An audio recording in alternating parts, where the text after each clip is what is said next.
Welcome inside the Sports Lodge podcast, episode 3.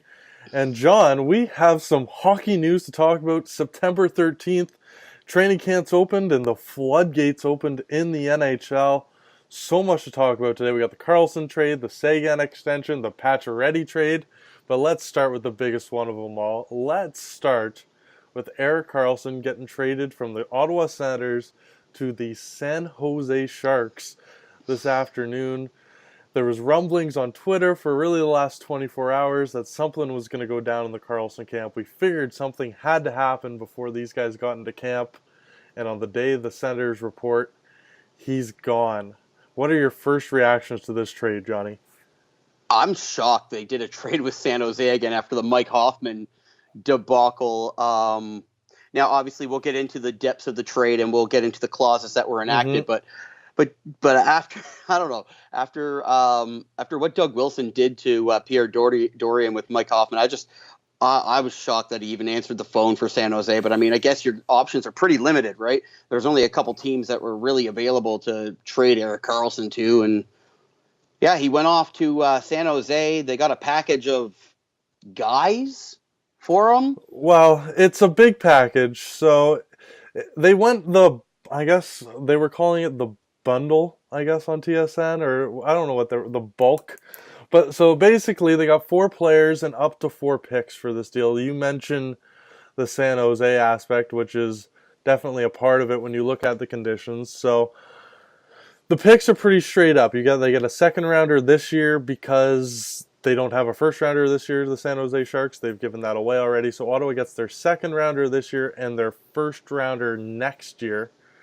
There was some confusion on that on Twitter, but that's been cleared up.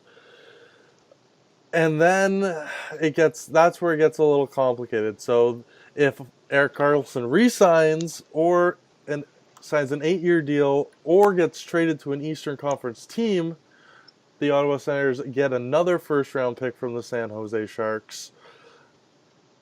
But if they flip them for anything, they get a second. But it's up to 4 picks. It could be up to 2 first-round picks is really all it lays down to. And the 4 players, John, when you say a bunch of guys, the Ottawa Senators and Pierre Dorian seemed very happy. And he went into depth to really go out of his way during his press conference this afternoon to really pump the tires of some of these kids, especially Rudolph Balkers and Joshua Norris, who happens to be best friends with their first overall selection this year, Matthew Tkachuk. But you read things from scouts and some of the early reaction I've seen from guys inside the hockey community, it certainly doesn't sound like anybody's overly thrilled with this return for Erik Karlsson.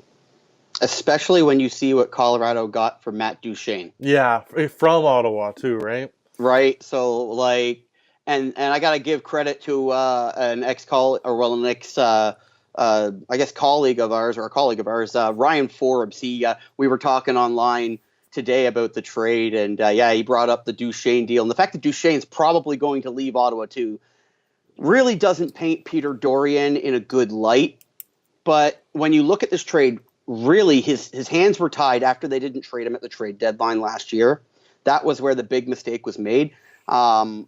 He couldn't really get much more than what he got. And like I said, it's just a bunch of guys, and they call them prospects, and they're young dudes, but well, Chris Tierney's the big name, right? Like Chris Tierney's a name that we know he's a legit NHL player. Yeah, but he's played with San Jose, right? Yeah. I've seen him play, but like the rest of the guys, you never know what you're going to get out of those, sure. Right? The interesting thing I do need to bring up is the Mike Hoffman clause, as they're calling it. If Erik Karlsson is traded to an Eastern Conference team the same way that San Jose traded Mike Hoffman to Florida, then the Ottawa Senators automatically get another first-round selection. So now I think if you're Doug Wilson and you can get a big haul for him, I think you don't have to care about the first-round pick, so long as the haul back that you're getting for him comes with a first-round pick, right? But I don't know. I'd do it if I was Doug Wilson. I honestly would. I would throw it in the face of Ottawa and Peter Dorian again. And I would just make them look like the laughing stock of the NHL, which they're going to be. Well, I think he kind of debunked that theory. What his comments today were basically, we want Erik Karlsson to be here long term. We want to sign him now. Obviously, that can change if you get into March and somehow San Jose's sputtering a little bit here, and you have a uber valuable UFA in Erik Karlsson. I think the least you're going to get back is a first round pick for him, right? So obviously, in the future, I think San Jose is going to have to, or might think of that, but I don't think they're going to be in that position, John. I think this team's going to be so ridiculously good now, especially on the back end. We've talked about Nashville on the back having the best back end in hockey for probably the last 4 or 5 years now. I think San Jose is going to give them a real run for their money with that top three of Burns, Vlasic, and Karlsson. Two guys who have won Norris trophies in the last 4 years, and it's just going to be absolutely insane. And I think San Jose, they're all in, and I don't see them trading Erik Karlsson away. I think they're going to try and re-sign him. And it was interesting, John. One of the interesting things to me in this whole situation today was apparently Erik Karlsson maybe didn't want to go to San Jose. That was part of the holdup in this deal, that he might have said, nah, I don't think I'm going to sign an extension in San Jose, or I wouldn't be willing to sign an extension in San Jose sight unseen. So those just the weird background noise you heard from some of the Ottawa beat reporters today. So it's interesting to see San Jose taking the risk. I think they're going to be able to woo this guy. I think you live in San Jose for 4 months, live with a team that's going to get up over 100 points this year in San Jose, probably be the number one seed in the West, if not the top three seed. They play in that week's Pacific Division, so I think they're going to run away with that division, John. So I think Erik Karlsson's going to figure out living on the West Coast and living in San Jose and living on a beach ain't all bad. And I have a feeling he could be a San Jose Shark for a long time. Yeah, it's definitely going to be interesting to see if the Sharks can get him re-signed. But if you're Doug Wilson and you test those waters and the waters aren't very friendly, I mean, it's got to be tempting to make a couple calls to your fellow GMs and see what you could get back even before. Like, I understand this team's going to be great, right? And you talked about Norris Trophy winning defenseman, and I really don't want to talk about the Norris Trophy. I hate the way it's decided. I think it's always given to the most offensively skilled defenseman in the league. And as much as I love Brent Burns and Erik Karlsson, the reason why Erik Karlsson was so successful in Ottawa is because his defensive partner was Mark Mathot for so many years, and he protected him on the back end when he wanted to do all that crazy stuff on the front end, right? So you have to be careful with San Jose. You say Vlasic, you say Burns, and you say Karlsson. Those are all offensive defensemen to me. So they're going to need someone to back those guys up, right? So it's very dangerous. Nashville to me is a little bit more centered, right? They got a couple offensive defensive guys, but they really make sure that back end's protected. Well, I would disagree with you because considering Marc-Edouard Vlasic's done exactly that for Brent Burns the last 4 years. He's been able to be that calm, steady presence while Burns is up there doing what he wants to do. That's exactly how Team Canada used him with Drew Doughty in the Olympics. I think Marc-Edouard Vlasic's, I would almost completely disagree with you, John. I think he's probably one of the best and premier stay-at-home defenseman in the NHL who can skate, and he just does an excellent job. And we don't see him nearly enough out east because it's just the way San Jose plays, when they play, where they play. They're never on our TVs. But I really like Marc-Edouard Vlasic, and I think I will he's eat my be words okay. on that one. I'm looking at his stats. It's because I don't see him very often. I will eat my words on that one. He is more of a defensive Yeah, defenseman, but absolutely. my apologies on that. It's because I don't see him very often. But I don't know. It's going to be dangerous. You're walking a tightrope with a lot of offensive defensemen, in my opinion. I would like to see Erik Karlsson is going to need somebody to work with. He's not going to be playing with Burns, like you just said. But they have that Brendan Dillon kid, and they have a lot of young depth on San Jose, and they're going to be able to hide him. Now, I think you're probably going to see a 2-defenseman power play in San Jose. We can get more into this as the season goes along, because I don't really want to talk about I San don't want to Jose hammer too it, right? much on this. I think Ottawa is definitely the more interesting story here. But for San Jose, they're just going to have so many options, and it's going to be a lot like the Maple Leafs on their front end, where you look at it and you go, well, shit, there's not a bad pairing you put out on the ice. The San Jose Sharks are going to be able to do that defensively, and you're going to be worried about their back end at all times this year. So for Ottawa though, you mentioned Stone and you mentioned Duchesne earlier, and the Ottawa Senators themselves mentioned the word rebuild. I feel like a half dozen times today in their press conferences and their availability. So this rebuild's full on, and I do not foresee Matt Duchesne or Mark Stone to be a future of it at all. That's just a ticking clock at this point for these guys to be traded.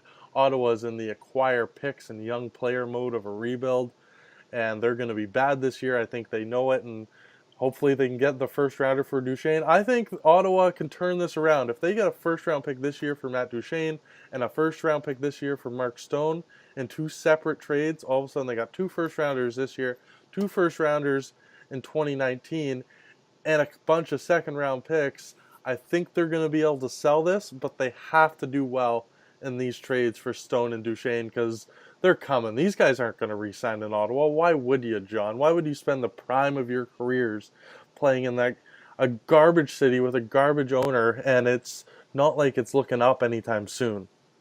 Yeah, you got to go even further too, right? You've got to talk about Anderson because he's a Mm-hmm. premier goaltender.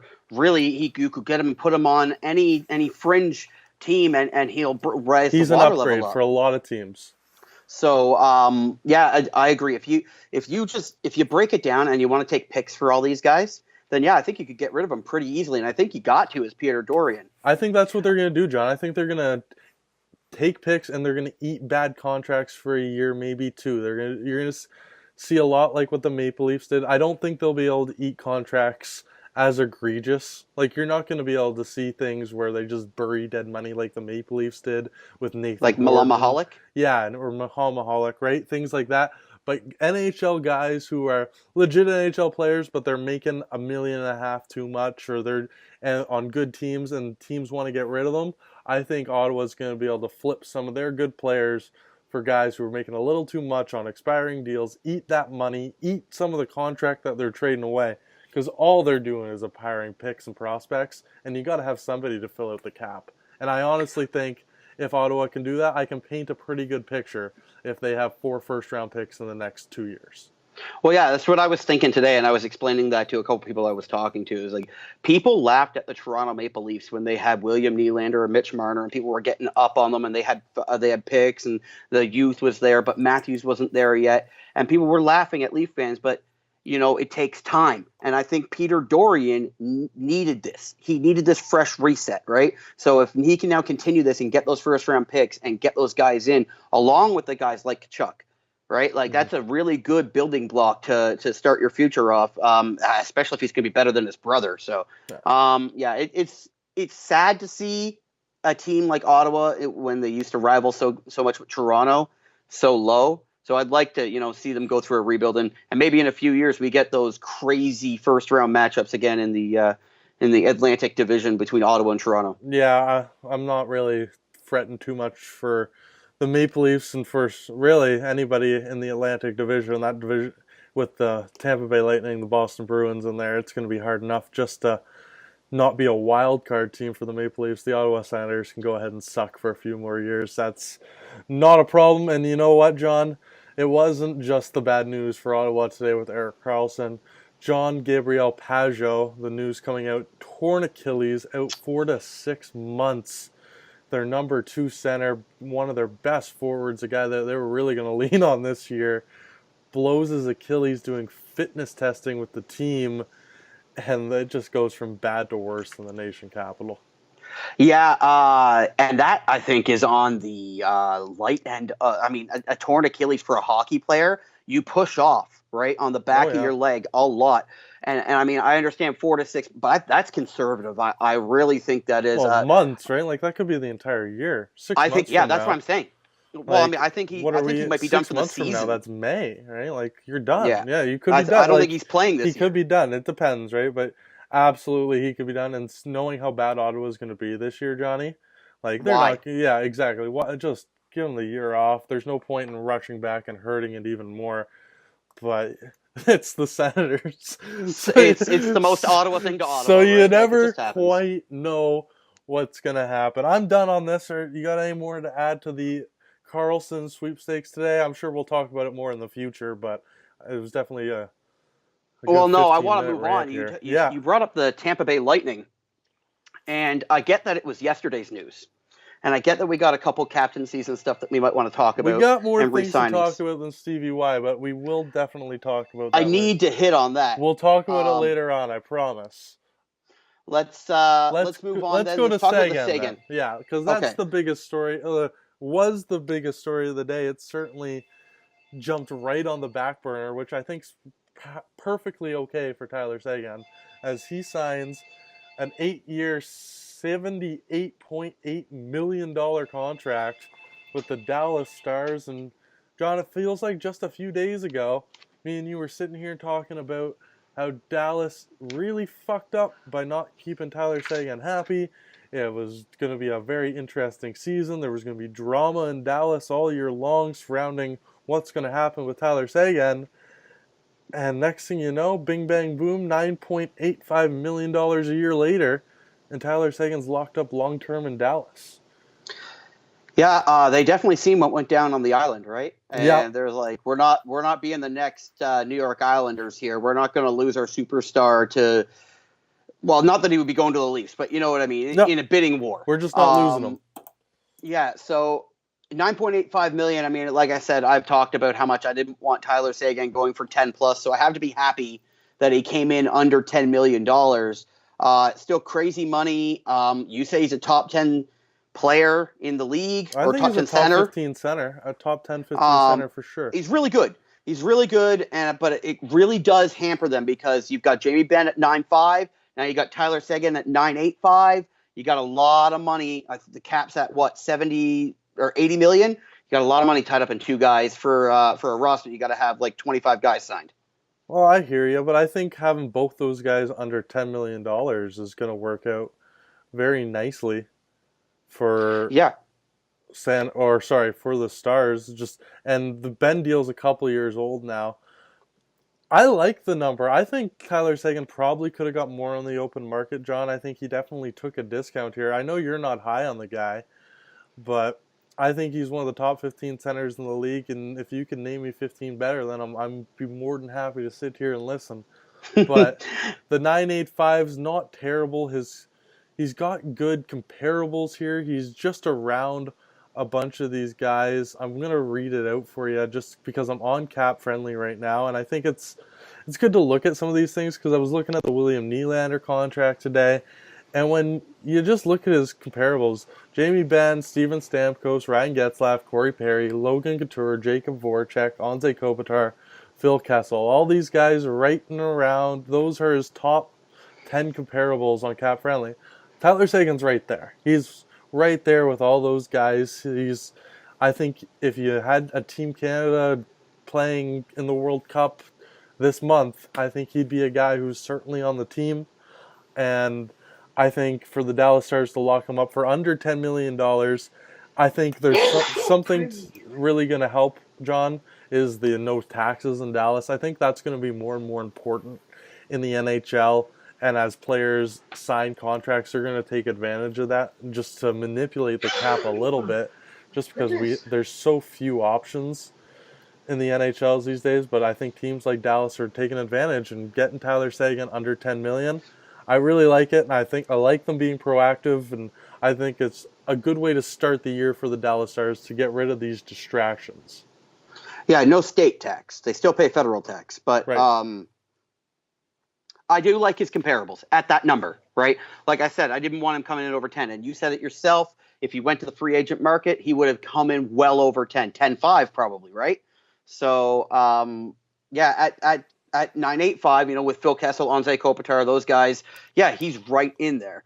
But at 10.5, you're into the Jonathan Taves, Patrick Kanes, Connor McDavid of the world, right? And that's where I have a problem because Tyler Seguin isn't there.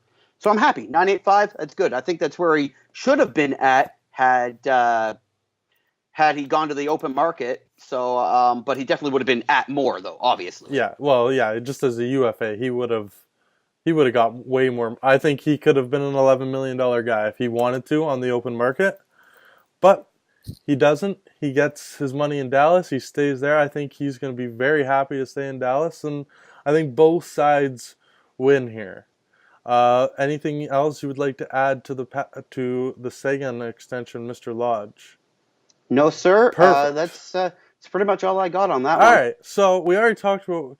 It's crazy that our third story is a Canadian captain being traded after our first story was a Canadian captain being traded, and somehow Tyler Seguin's so important that it jumped in the middle of it.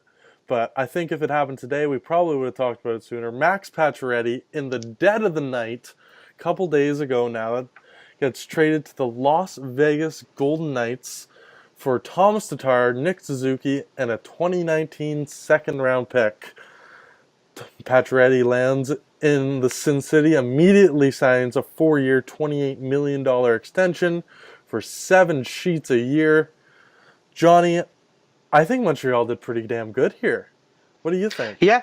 Yeah, I like what Montreal got back for him. I mean, you weren't going to get much back for him. But what I find the most shocking about this, and I read a story, and this was obviously just before the trade, but the thing holding up the deal was that Pacioretty was refusing to negotiate a contract extension. So I didn't think he was going to be traded because he wanted to go to UFA or some reason. But then automatically he goes and he signs one right away. I was it just threw me for a loop. So yeah, I found that interesting, but I think Montreal did good on it. Kurt Suzuki pick. I can't remember the other guy they got for him, but yeah, Nick Suzuki, second round Nick pick, Suzuki, and sorry. Thomas Tatar. Kurt Suzuki is a baseball player. Yes. My apologies. My brain is everywhere today. Anyway, yeah, Thomas Tatar, though, is questionable. I don't know about that one. Well, I like it, John. I like Tatar. He's definitely not as good as Max Pacioretty, but I think he's a serviceable, legit top 6 forward, don't you? Well, I think he's good. Don't get me wrong, but he's not good for the future. And I think Vegas realized that they traded for him from Detroit, and then he didn't really do much. He spent more time on the bench than anything. Was a healthy scratch, and gave up a lot for him too. Yeah, so I understand that he could play on Montreal, but if Montreal was a contending team, he wouldn't be playing on Montreal. I'll tell you that much, especially not the top 6 forwards.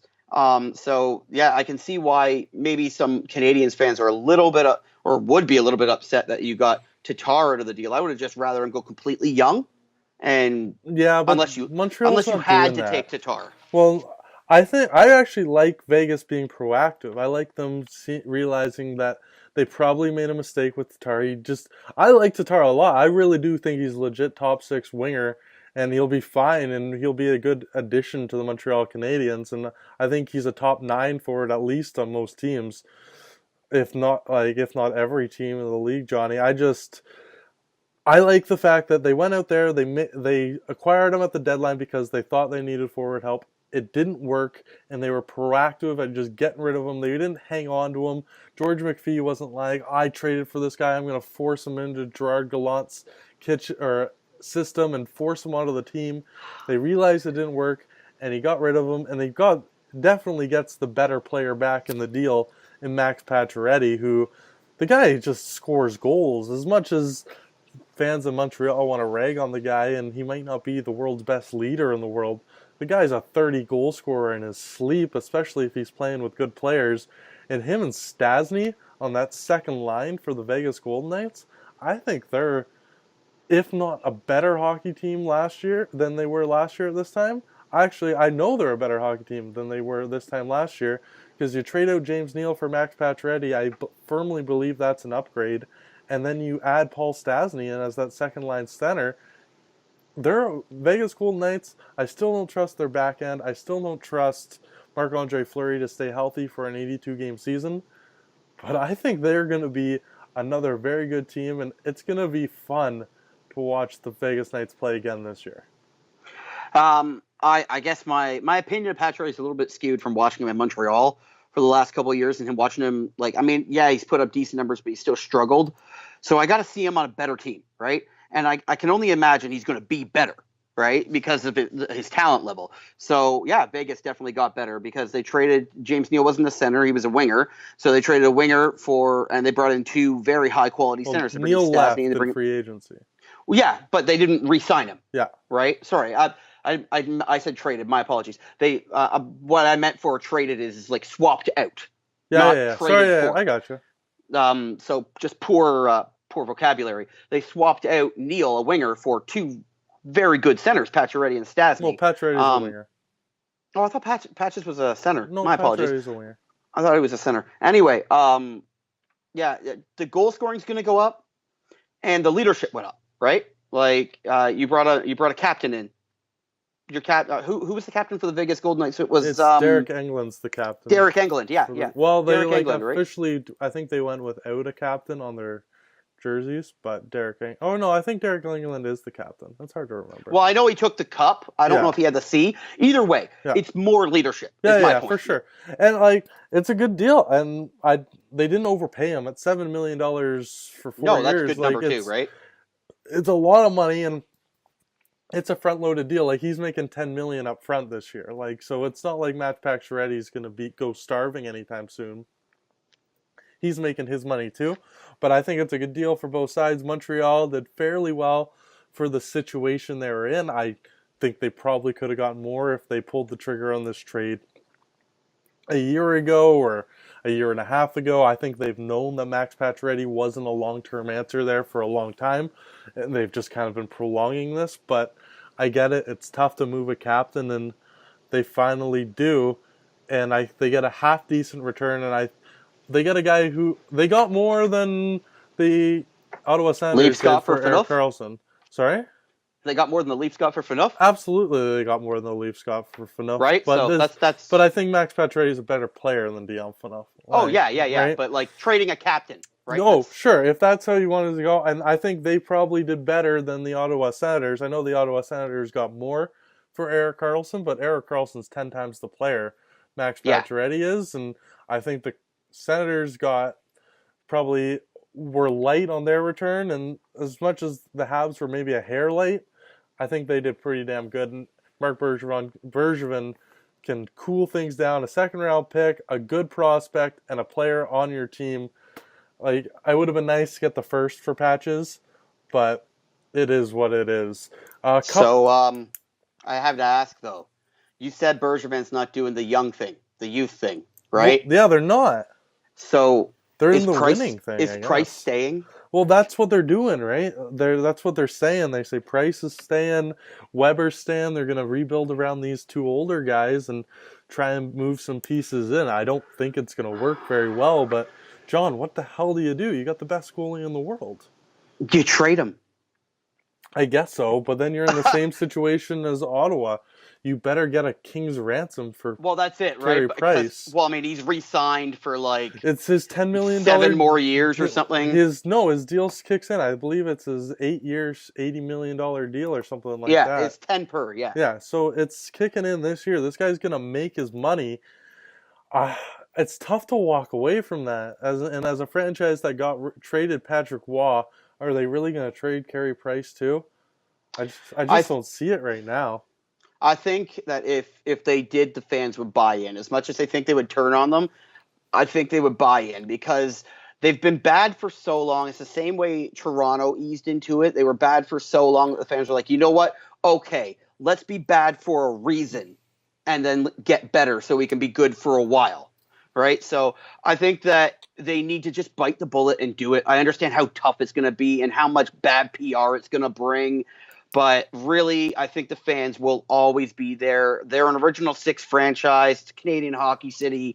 They ain't going nowhere as much as they say they're not going to show up. They will show up. No, they won't show up in Montreal if they're that bad. But, Johnny, I don't think that's the way they're going at all here because you trade away your best prospect last offseason. Yeah, that was dumb. To Tampa Bay for Drouin, right? And then they signed Drouin to an extension right away. So they bring in Drouin. Now they bring in Tatar. They're bringing in guys they think can play. They signed Alzner a couple of years ago. They have Weber. They have Price. It doesn't seem to me like a team, as much as I might agree with you, and I think that they're probably best suited to tear this thing down and build it back up, which is a very sexy thing to do right now. That's a lot easier said than done to tear it down. But I just don't think that's what the Montreal Canadiens think they're going to do. I think they think they're going to fight for a wild card spot and be a pretty good team or a half-decent team. But you know what? If Carey Price can play the way Carey Price can play, wouldn't shock me at all if Montreal was the 8th playoff team in the East. I don't know. I really don't. I think that if you're fighting to be the last playoff team and understand that Los Angeles won the Stanley Cup by being the 8th seed in the Western Conference not too long ago, less than a decade ago. It was a long time ago, though. Yeah, what I'm trying to say is, like, in recent history, an 8th seed Yeah. has won the Stanley Cup. Technically, you don't want to be the 8th seed because you want to be a contender for the cup, not just someone who is in there and can contend for the cup. No, right? absolutely. So I don't know. I agree with you what they're doing. I just think that they should be doing something different. I agree with you. But I just don't think the Montreal Canadiens are capable of doing anything. I think when you have ownership who meddles in the day-to-day, like it's clearly happening in both Ottawa and Montreal, where their owners are very much front and center in Eugene Melnyk and Jeff Molson, that things always just seem to go wrong, and it's going wrong right now. And I think when it goes wrong, they tend to try and grab on and really try and fix it. But they're the reason it's going wrong in the first place, but they can't let go because they're billionaires and they've paid for the team and they just want it. And I think all they do is make it worse. And we've seen it time and time again, and we're seeing it in Buffalo now with the Pagulas on both the Senators and the Bills. When ownership's involved, bad things happen. So, well, we were talking about two Canadian hockey teams. Let's talk about a Canadian hockey player who was promoted to captain of his team, the first captain since another Canadian, Shane Doan. What the fuck are you talking about? Oliver Ekman-Larsson's Swedish. I thought he was Canadian. He's My bad. So Swedish. Let's wipe that. He's like the most Swedish guy you ever heard in your entire life. I thought it was Oliver Ekman-Larsson. I thought it was a French What the fuck are you talking about, John? I don't know. I don't watch Phoenix. You don't watch hockey? I thought he was Canadian. What are you talking about? You don't watch... Get out of here. I have to call you out on that. That is so bad. Yeah, well, just don't put it in the podcast. Oh, no, that's going in for sure. That was terrible. Oliver Ekman-Larsson named... I thought you were going to say Justin Williams, because Justin Williams would have made sense. Was he named captain? Yeah, Justin Williams was named captain of the Carolina Hurricanes today. I didn't even know he was named the captain of the Hurricanes. So there was two captains named in the NHL Well, I have today. Ekman-Larsson's page up here. So two guys were named captain. Please don't put that in the podcast. Oh, it's horrible. It's too embarrassing not to put it. We don't edit Oh my things. God, that was so bad. We don't put edit in the things bloopers the at least in the end. No bloopers.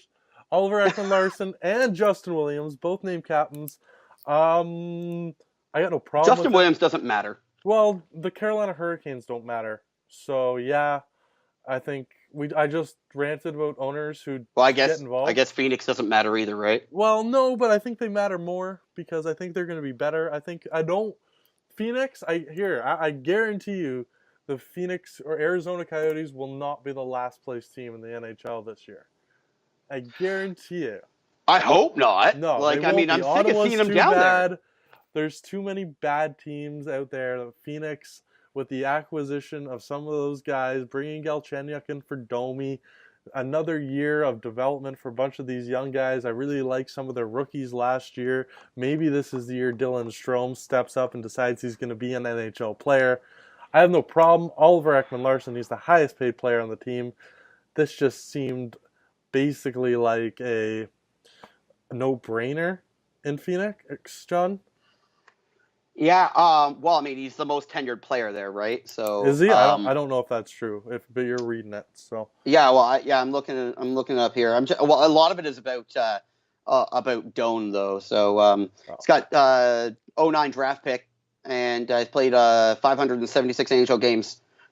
Yeah, so he probably is, but there could be like a backup goalie in Phoenix that maybe. Just been who knows? Hanging around forever. 290 points as a defenseman. You can't really go wrong there. No, Oliver Ekman-Larsson's a beast. Yeah, he's fantastic. And who else are you going to name captain? You're going to give it to Alex Galchenyuk? No. Obviously not. But I want to talk about Galchenyuk for a second. Go for it. I just want to know your opinion on him. Obviously, people are upset that Montreal only got Max Domi for him, but I want to know if you think that he's actually going to raise the water level enough in Phoenix to make them not one of the bottom teams. Well, I don't know if he's going to be the guy who does it, but I think he's a really good addition. And some of those young kids, It's not Brock Besser. Is it Brock Besser in No, Arizona? Besser's in Vancouver. Vancouver. That's what I thought. I'm trying to remember the name of the rookie last year for Arizona. It's just completely slipping my mind. But they have this young prospects, and they keep drafting so low or so high, I guess I should say, that I think that Galchenyuk is going to be good enough. I think without the pressure of Montreal too, I think he's going to be slide right in, be a legit top 6, 9 for sure, a top 9 guy, be able to play on their power play. I don't know if he's ever going to be the guy you want to put a team on his back, but I think he's going to have a better year in Arizona than he did in Montreal, and he scored 30 goals once in Montreal, so you know the guy can do it. But I think it's going to be a nice, much more relaxed environment for him. And you know what? I think a guy like Max Domi, who the guy who was flipped for, might thrive in an environment like Montreal with the pressure, with the intensity, being the type of player he is. I think he might be able to step up and really thrive on that, where I think a guy like Galchenyuk maybe wilted under the bright lights of Montreal. Okay, so Arizona's draft pick this year was Barrett Hayden, but last year was like 23rd overall, and I mean, it really, no, they had the young kid who was up for the Calder last year. Oh, Clayton Keller. Yes, that's it. Clayton Keller, the guy's a monster. So what? You play Galchenyuk with Clayton Keller, right? That's what I meant. That's what you were talking about. Someone who was draft Oh, no. So, between those two guys, I don't know. I think that they could definitely raise the water level. I'd like to see the Arizona Coyotes come up from the basement of the NHL anyway. I mean, the Western Conference beast, so they're not making the playoffs, but it bring some respectability back. Hopefully, bring some fans back into the stadium at least, right? Well, shit, John, got to do something. In that Pacific, I think it's really wide open. I know San Jose is going to be a playoff team, and Vegas is probably. Oh no, Vegas is a Central team, so. It's very wide open in that Pacific division. I think. Well, are the Ducks in that division as well? Yeah, that's the same division as the Ducks, the Sharks, the Kings. You have the Canadian teams and Minnesota, right? So there's some wide open competition. I fully expect Edmonton to be better. We'll do a whole sports lodge. Maybe we'll do a 4-part division preview. I like the idea of that now that we're spitballing out loud here. But yeah, that's nice. A couple more things quickly, Johnny. Before we talk about the news, and we'll end with the Maple Leafs news of the day. But, that works. John Tortorella getting a 2-year extension in Columbus, as well as the entire brass, Jarmo Kekalainen, and the president, all get extensions. Armstrong, the president there. So everybody is getting extensions. Everybody's staying long term in Columbus. They were like a 100-point team 2 years ago, a playoff team last year. We're up 2 games on the eventual Stanley Cup 10 champion Washington Capitals. I got no problem with this, John. I've actually been quite impressed by the job Tortorella and company have done in Columbus. Do you got any beef with this extension? Now let's make for some more boring podcast by agreeing with each other. You know what? John Tortorella, it's really surprising to me, this guy. He was like a hot take machine, right? And all you ever seen was him screaming and yelling and fighting and the stuff in the Calgary, like between Vancouver and Calgary and the stuff with New York, right? So I like what he's done with Columbus, and John Tortorella has been not on the highlight reel for anything bad in the last 2 years, really. I mean, he called out. I think he called out. I don't know who it was. It was someone who was traded. It might have been Seth Jones or Ryan Johansson or something. No, it was Erik Johnson. That was summer. Yeah, after him and Jimmy Rutherford had some comments in the offseason.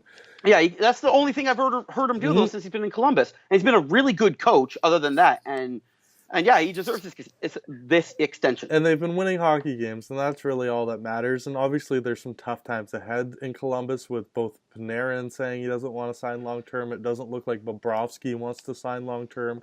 So obviously there's going to be some questions, and obviously there's going to be some turmoil in Columbus. But I think the fact that you have a leadership core and a executive staff that's locked in really is going to help solidify their thought process going forward, and all these guys are going to be all on the same page because it's a very real possibility you're going to see Arturi Panarin traded at the deadline if he doesn't want to stick around and be in Columbus, right? Because once again, we live in this world now, John, where you can't be getting nothing for these valuable assets, and it's crazy to even say that they might have to trade a guy like Bobrovsky at the deadline just because you can't afford to lose him for nothing. But that's a bridge we'll cross when we get further into the season. Okay, so final topic of this really just craziness camp opening podcast, and we're going to stick it close to home here in Toronto. Basically, it was photo day for the Maple Leafs as they reported for their first day of camp. No Willie Nylander as he still doesn't have a contract, but that's not really the news of the day. As sitting down with TSN's Darren Dreger, basically Mike Babcock came out and announced before we saw it on all their jerseys that the Maple Leafs will be rocking 3 assistant captains this year, and that will be the former captain of the San Jose Sharks, Patrick Marleau, former captain of the New York Islanders, John Tavares, and Morgan Rielly, I guess he is, no, Naz is the longest tenured Maple Leaf now, but the longest serving defenseman for the Toronto Maple Leafs, and a guy who, by all accounts, is the pseudo-captain of the Maple Leafs, or at least has been since Dion Phaneuf was traded to the Ottawa Senators. Now, this is surprising to me for a couple reasons, Johnny, just because, A, normally without a captain, there's 4 assistant captains. So I think the Maple Leafs might be playing a game of cat and mouse here, and that letter might be rotating around a little bit. But Johnny T getting a letter before he's even played a game with the blue and white did surprise me a little bit. I don't hate the move. Obviously, John Tavares is... There's not many more guys respected in the game of hockey, and we've talked all summer about just how great he is and the leadership ability that he has. But is there any part of you that was surprised that Toronto decided that they were going to give him a letter before he'd even played a preseason game? I figured he was going to get an assistant captaincy letter if the C wasn't handed out. I don't know what's going on with Matthews. I like to see him just develop as a hockey player without having to worry about going and talking to the referees and obviously he's going to have to talk to the media first. It's Austin Matthews. That's who they want to talk to, right? But in the bad times, if John Tavares is the one who has to answer, Patrick Marleau is the one who has to answer for some bad stuff, they've been through it, right? Mm-hmm. They've done it and they know how to get through it and still produce. I just want Austin Matthews to focus on being a very, very good hockey player. On the other side of this, if they run with 3 A's and not that 4th A, does that mean that they're going to wait and hand that C off to Austin later on in the season, halfway through? No, I don't think so. I don't know, but I don't know. I don't think he... That would seem ass backwards to me, to decide he's not part of the leadership core at the beginning of the year and then put him thrust him into the captaincy position halfway through the year. The only way I could see it happen is if it was discussed previously, right? Yeah, I just don't We're going to hold it out, but I don't want Austin Matthews as my captain anyway. So. No. Well, in the long term or now? 7 years from now, sure. What about next year? No. Well, you want I think John Tavares should be the captain of the Toronto Maple Leafs. See, we'll disagree on that, but we can have that argument another time. I think you give it to the younger, better player, and Austin Matthews is the younger, better player. So I think he's going to be around longer, as though, long right? As he earns it. Well, I think they could both very well finish up their careers as Toronto Maple Leafs, and I certainly hope to see it. Now, I completely agree with the fact that let Matthews do his thing and just play hockey. And also, it puts no more pressure on him, and it makes no more division in the team between him and Marner and Nylander. There's no, hey, I got the letter, you don't have the letter. It's everybody's equal. Mike Babcock kind of talked about it today. I was really intrigued by his comments. He mentioned the first group, the guys who got A's, and Tavares and Rielly and Marleau, but then he mentioned the 3 kids and Matthews, Marner, and Nylander, but then he mentioned Brown and Hyman, how they do it right every day too, and these young kids, how they're assistant captain material written all over them, but there's some veteran guys on this team, so they're going to take a step back, and I got no problem with everybody just taking a breath. Let's put no more pressure on them, and you know what, John? I think it's contractual too. I think it certainly has something to do with the contract negotiations that are going to happen here. Because if Austin Matthews has the captaincy on him, or he's wearing a letter, and he says, "Well, look, I'm a leader on this team," he can just use it as another piece in arbitration and meetings to ask for more money. And the Maple Leafs have to win these negotiations if they're going to keep these three locked up, which I think they can, but they're going to have to fight these hard battles. And I think they're doing everything they can to make sure that they can get Willie, Mitch, and Austin Matthews locked up long term. Yeah, the most interesting comment Mike Babcock made for me was when he was asked about Austin wanting to get more assists, right? And he said, well, Nylander or Willie's got to shoot it under the bar, or got to show up and shoot it under the bar. Yeah, that's the important part. You got to show up and shoot it under the bar. So that was interesting to me. So shots fired day one. I'm not surprised that Babcock's going to take shots at him day one. Are you? No, Bab's a dick. It's what he does. He's going to take shots at him. He's going to be aggressive, and Tyler Ennis gets a real good shot here, at least in the near future, without Willie Nylander coming back. But yeah, I expect him to be back by next week, right? I think they're going to get. I think 6'5" is going to end up being the number, and I can live with 6'5". Yep, 6'5" is good with me. I mean, that's right where I put him. Yeah, right. Like I can't give him any more than that. No, if he gets 6'5", everybody will live happily ever after. I'd like 6. I'd like to do 6. I'd like to do 5'9" if I could, but I don't think we're living in that world. I think it's going to be at least a $6 million deal for Willie Nylander, and that's fine. Apparently, all accounts, he was asking for 8. Whatever. Yeah, that's what I heard. Ask for as much as you want money. I don't really care. You, of course, ask for more, and you're going to get knocked down. And he knows, and I think it sucks that he's the first one up here, John. I think it puts him in a tough spot, because you don't want to sign a deal and then next year Mitch sign at $8 million, right? And Austin sign at 10, and then all of a sudden you're sitting there, well, shit, I'm not $4 million worse than these guys. He's not $4 million worse than Marner, right? But that's I think that's what, if I'd be him, that's what I'd be worried about. And if I was his agent, that's what I would be worried about, is getting stuck. But I think that if Marner signs at 8 and you get Willie at 6.5. then I think that's where it really should be, because I think that's where Marner's going to come in. Mitch is getting $8 million a year. That's absolutely insanity. I think that he'll be able to get that, man. No, absolutely I really do. Nuts. Then you're never going to sign all 3 if you think that. I think the only way you can do it, Mitch is going to have a number with a 6 in it too. And I don't know. Fine. Well, show me something, Mitch Marner. Get more than 60 points, because that's what 60 points gets you in the NHL. You're not better than Johnny Gaudreau. Johnny Gaudreau makes 6'6". Tell me you're better. Show me you're better, and then we'll have the conversation. Yeah, I think they're going to have to. I think he will show it this year. I think he's almost as important to the team, or at least this last 2 years has proved by the numbers. He's almost as important as Austin Matthews. Oh, because that's absolutely crazy, because he's been on the fourth line multiple times. If you just look at his point production, he's been pushed down. He doesn't play in important situations because the coach doesn't trust him.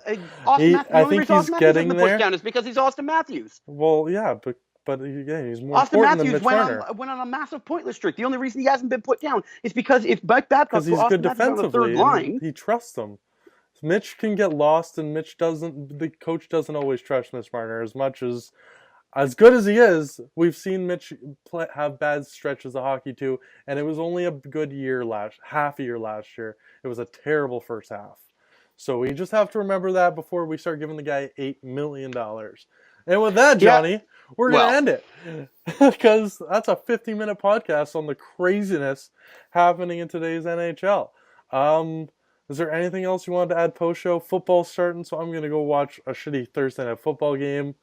Yeah, I got money on it, of course. Do you? Who do you got tonight? You got the. You know what? I went in and I took a showdown on DraftKings. You're allowed to just take players from both sides. Yeah. So I just went with both defenses, and I'm hoping for a defensive showdown. Yeah. Well, the Baltimore defense looked good, or offense looked good against Buffalo, but I think a lot of teams are going to. Well, that's what I mean. It was Buffalo, right? So we'll see. We'll see if AJ Green and Andy Dalton can figure it out, and we're going to watch some football. But that was a NHL Madness, September 13th. Camp's open. I don't know what we're going to name this podcast yet. I've been having lots of ideas, but John fucks up. John fucks up. Joey fucks up. We drink on air. Who knows? For John Lodge, I'm Joey Chapman. Follow me on Twitter at JoeyChapman54. Give John a follow at John619. The show Just is John619. Yeah, that's what I said. You said John. Just John619. It's all good. Just John619. The show is It's down there anyway. The Sports Lodge RR. It'll all be below. Don't worry. Thanks for listening, guys. Rate, like, subscribe, all that nonsense. And we will see you next week.